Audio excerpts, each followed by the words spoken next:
Assalamualaikum warahmatullahi wabarakatuh. Bismillah, sahabat fiqih wanita. Setelah kita membahas taharah, jenis najis dan jenis air, pada video sebelumnya, pada kesempatan kali ini, kita akan membahas topik cara membersihkan najis menurut fiqih Islam. Topik yang sangat penting dalam kehidupan sehari-hari seorang muslim.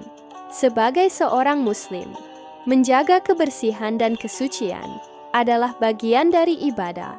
Salah satu hal yang harus kita pahami adalah bagaimana membersihkan najis sesuai syariat. Mari kita bahas secara lengkap dan jelas. Najis adalah segala sesuatu yang dianggap kotor dan menghalangi kesucian seorang muslim. Najis dapat membatalkan wudhu, bahkan salat, sehingga penting sekali bagi kita untuk mengetahui cara membersihkannya. Allah berfirman dalam Quran, Surah Al-Baqarah, ayat 222. Sesungguhnya Allah menyukai orang-orang yang bertobat dan menyukai orang-orang yang menyucikan diri. Quran Surat Al-Baqarah 222. Ayat ini menunjukkan betapa pentingnya menjaga kebersihan dalam ibadah. Lalu, bagaimana caranya kita membersihkan najis dengan benar? Jenis-jenis najis dan cara membersihkannya. 1. Najis mukhafafah, najis ringan, dan cara membersihkannya. Contoh, air kencing bayi laki-laki yang belum mengonsumsi makanan selain air susu ibu. Cara membersihkan. Cukup dengan memercikkan air pada bagian yang terkena najis, tanpa harus menggosoknya. Dalil dari Ummu Qais binti Mihshan. Ia berkata bahwa Rasulullah bersabda, jika anak laki-laki kencing di pangkuanmu, cukup percikan air, sedangkan jika anak perempuan, harus dicuci. Kedua, najis mutawasita, najis sedang, dan cara membersihkannya. Contoh, darah, muntah, air kencing manusia dewasa, kotoran hewan yang halal dimakan. Cara membersihkan. Bersihkan benda najisnya terlebih dahulu. Cuci area yang terkena najis dengan air hingga hilang zat, bau, dan rasanya. Ulangi hingga benar-benar bersih. Tips: gunakan sabun jika diperlukan, terutama untuk najis yang lengket seperti darah atau muntah. Ketiga, najis mughalazah, najis berat, dan cara membersihkannya.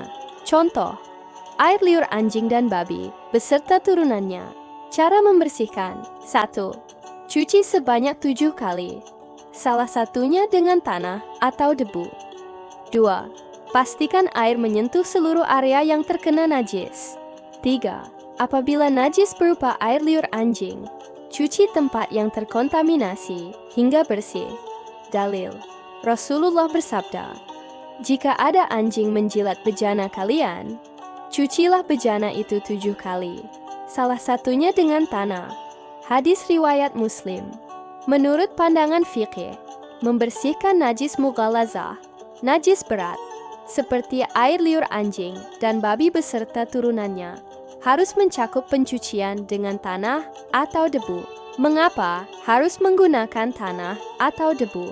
Tanah atau debu dianggap sebagai zat pembersih khusus yang mampu menghilangkan kotoran dan sifat najis yang melekat pada najis mughalazah. Ulama menjelaskan bahwa tanah memiliki sifat abrasif dan mengandung zat yang dapat menghilangkan kotoran secara lebih efektif dibandingkan air saja. Bagaimana jika tanah atau debu tidak tersedia?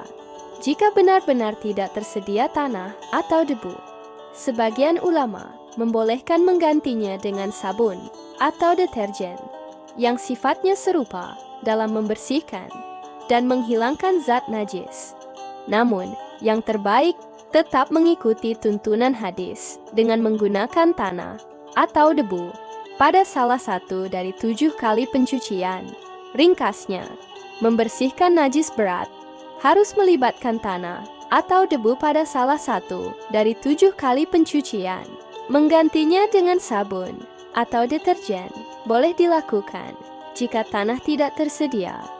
Namun lebih baik tetap menggunakan tanah. Catatan penting, Air tetap digunakan dalam 6 kali pencucian lainnya untuk memastikan bersih dari zat najis. Cara membersihkan najis pada pakaian. Kucek dengan air mengalir sampai hilang zat najisnya. Jika terdapat bekas noda, gunakan sabun atau deterjen. Ulangi hingga bau dan warnanya hilang. Setelah bersih, keringkan di tempat yang bersih pula.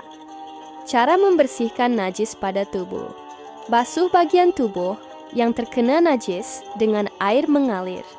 Jika najisnya padat, bersihkan terlebih dahulu dengan tisu atau benda lain sebelum mencuci. Pastikan tidak ada lagi sisa zat, bau, atau warna.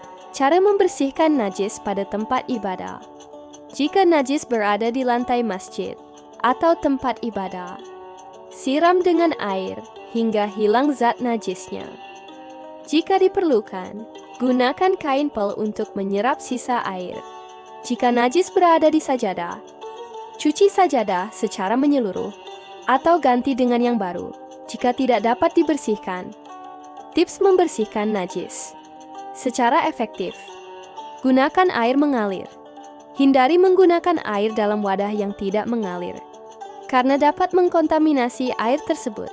Perhatikan zat, bau, dan warna. Pastikan semua unsur najis benar-benar hilang. Gunakan sabun atau cairan pembersih, terutama pada najis mutawasita, yang kadang sulit hilang dengan air saja. Tidak perlu berlebihan, cukup membersihkan sesuai syariat. Tidak perlu hingga menimbulkan was-was atau keraguan. Penutup. Demikianlah panduan lengkap tentang cara membersihkan najis menurut fikih Islam. Dengan memahami konsep najis dan cara bersuci, kita dapat menjaga kebersihan lahir dan batin sesuai dengan tuntunan syariat. Semoga kita dapat menjaga kesucian diri dengan benar dan sesuai dengan ajaran Islam. Jangan lupa untuk like, komen, dan subscribe agar tidak ketinggalan video terbaru dari Fiqih Wanita. Semoga bermanfaat. Wassalamualaikum warahmatullahi wabarakatuh.